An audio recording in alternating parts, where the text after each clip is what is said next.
Teach me how to Garvey. Teach me how to Garvey. Teach me how to Garvey. Teach me how to Garvey.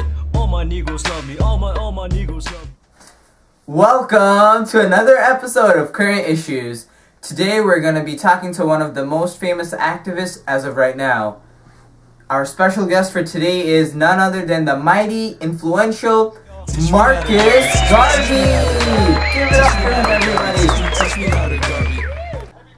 So how are you doing today, Mr. Garvey? Well, today is a very special day for Mr. Garvey. Congratulations on having your second son. Thank you very much.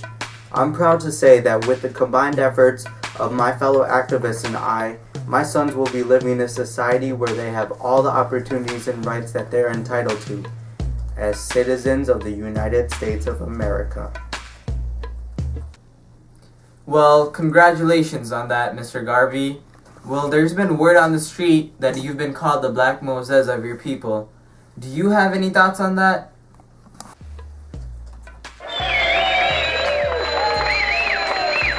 Oh yes, I have been hearing about that lately, and in fact it makes me proud that I've been able to help my fellow people in uniting among ourselves and realizing our true potential. That's great to know.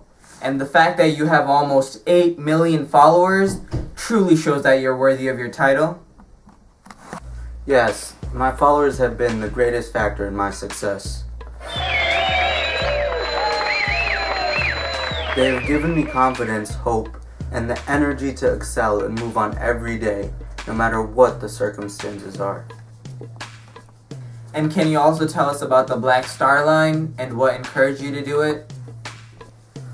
Well, my intention for the Black Star Line was to facilitate the transportation of goods and eventually African Americans through the African economy.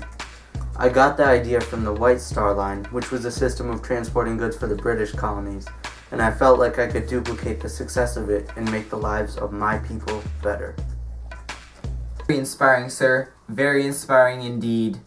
Well, we've all heard about your newspaper, The Negro World. It's quite a success. Can you please share with us how you began practicing journalism? Well, it all goes back to when I had published my first paper, Garvey's Watchman. It didn't turn out too well, however, and it got canceled after the third issue. But that didn't stop me. No sirree.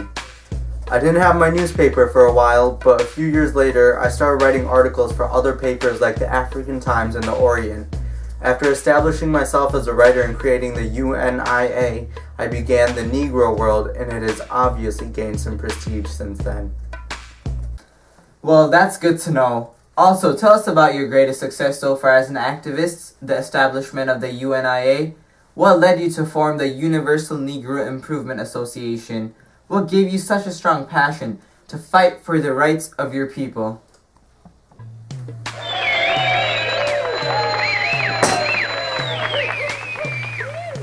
My people have been opposed since they set foot in this land, and I knew that it wasn't fair and that we were better than that.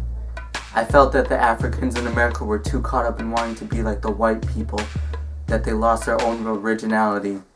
They lost their pride, they lost their respect, and when a race loses its originality, there is no way it can achieve its dreams or greatness. That's why I established the UNIA to unite all the African Americans and teach them to respect and value their culture and motherland. This is my dream, and I will fight to my last breath to make sure that it is achieved for now and forever. Those were some very inspiring words, Mr. Garvey. And we all thank you very much for coming and spending time with us and talking with us about the current issues. Well, folks, that's all we have for you today, and I'll see you guys next time. Here we go, y'all. Teach me how to Garvey. Teach me how to Garvey. Teach me how to Garvey. Teach me how to Garvey. All my Negroes love me. All my Negroes love me. All my Negroes love me. You ain't messing with the Garvey. Teach me how to Garvey. Teach me how to Garvey. Teach me how to Garvey. Teach me how to Garvey. All my Negroes love me. All my